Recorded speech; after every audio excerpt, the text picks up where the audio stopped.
मागचा पुढचा कोणता विचार न करता मी आलो आहे वारीला आणि माझ्या आयुष्यातली ही पहिलीच वारी आहे. तर वारीला याच्या आधी खूप चालावं लागतं एवढं मात्र ऐकलं होतं. पण प्रत्यक्षात पाहत होतं काय, सकाळी लोकं 5 वाजल्यापासून सुरुवात करतात ती म्हणजे वारीला चालण्यासाठी आणि आमची सुरुवात होणारच होती. पण त्याआधी आम्ही जाणार होते म्हणजे 35 नंबर दिंडीमधून चालण्यासाठी. पण अनेक दिंड्या ह्या रात्रीच निघाल्या होत्या. हे पाहून मी आश्चर्यचकित झालो. आणि आतुरता पालखीची अशा प्रकारे आपण आलेलो आहे.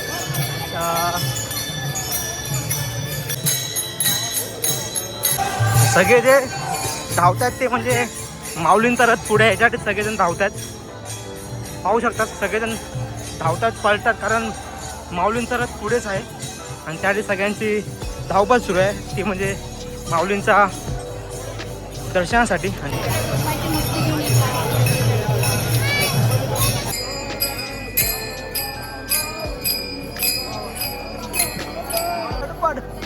धडपड माऊलींना भेटण्यासाठी धडपड,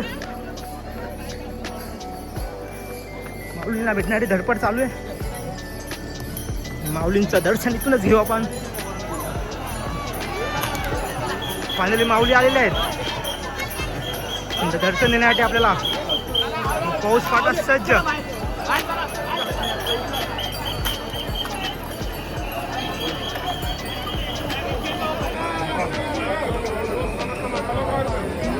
तुमचं असं वेडं प्रेम माऊलींसाठी, तसं माऊलींचं रेत तशी लोक तुटून पडतात कारण हे खरं प्रेम आहे. बघूया आपल्याला दर्शन भेटतंय का माऊलींचं. माऊली माऊली माऊली रामकृष्णारी माऊली रामकृष्णारी. माऊली भेटले बाई, चला माऊली भेटले. माऊलींचं अखेर दर्शन झालं आहे आपल्याला फायनली. चला चला माऊली, माऊलींचं दर्शन घ्या. चला पुढे चला. रामकृष्णारी माऊली माऊली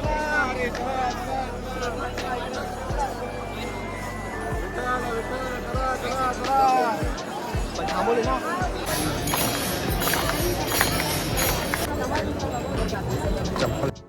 माऊलींची पालखी निघते, अनेक वारकरी येतात आणि वारीमध्ये चालतात. तेच पाहण्यासाठी मी मुंबईतून वारीला आलो होतो. वारी म्हणजे काय हे जाणून घेण्यासाठी आलो असताना वारीमध्ये प्रत्येकाच्या मुखी एकच आवाज दिसला, तो म्हणजे माऊली माऊली असा. तो आवाज ऐकताच मनाला शांतता भेटली. त्यानंतर माऊलींचे अनेक रूप दिसले, काही लहान मुलात तर काही वयस्कर माणसात. प्रत्येकजण आपल्या आनंदात होता. कोणतंच उद्याचं टेन्शन नव्हतं ना आत्ताचं. काय होणार कसं होणार कोणाला कसलीच चिंता नव्हती. माऊली हे नाव घेताच प्रत्येकजण हसत खेळत नाचत होता. माऊलीच्या ह्या नावातच सगळं काय हे त्याच दिवशी समजून गेलो आणि वारीतला खरा अर्थ समजला.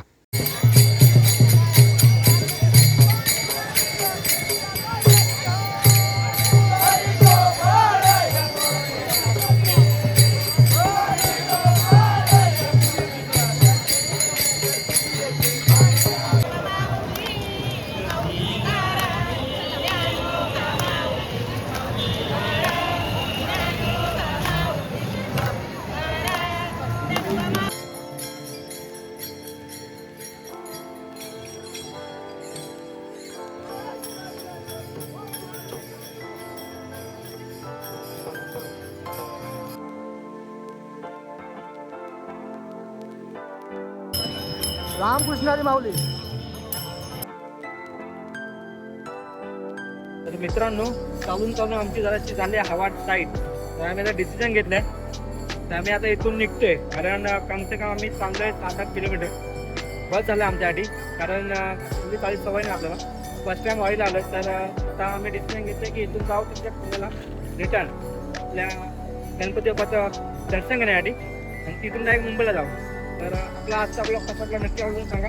आणि मी मग असून इथं उभं आहे, कमसे कम अर्धा तास झाला. वारकरी काय संपत नाहीत आणि पाठोपाठ एक आपली दिंडी येतच जात आहेत. म्हणजे इथं मग रस्त्याच्या दोन्ही साईडला क्राऊड आहे, पाहू शकता.